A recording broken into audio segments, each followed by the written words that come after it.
स्वारगेट बलात्कार प्रकरणानंतर पुणे पुन्हा एकदा हादरलंय। पुण्यात पुन्हा एका तरुणीवरती अत्याचाराची घटना घडली आहे।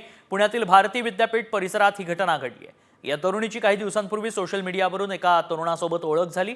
त्यानं तिचा फोटो व्हायरल करण्याची धमकी देत गैरफायदा घेतला आणि शरीर संबंध ठेवले आणि त्यानंतर लग्न करण्यासाठी तगादा लावला। इतकंच नाही तर लग्न न केल्यास ठार मारण्याची धमकी दिली। मुलीनं थेट पोलीस स्टेशन गाठलं। 26 फेब्रुवारीला या प्रकरणी गुन्हाही दाखल झालाय।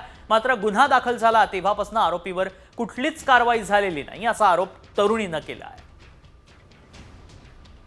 माझी मागणी अशी आहे की त्याने काही केल्यावर माझ्यावरती कोयता तो डायरेक्टली फोटोज अँड ऑल टाकतोय, त्यानंतर पोलीसवाले ॲक्शन घेणार आहे, त्यानंतर अरेस्ट करणार आहेत का त्याला। हो, मला भीती वाटते कारण की ते मला सारखे सोशल मीडिया थ्रू धमकी देत आहेत मारून टाकायची आहे की यावेळेस मारूनच टाकतो, त्यानंतर केस देऊ।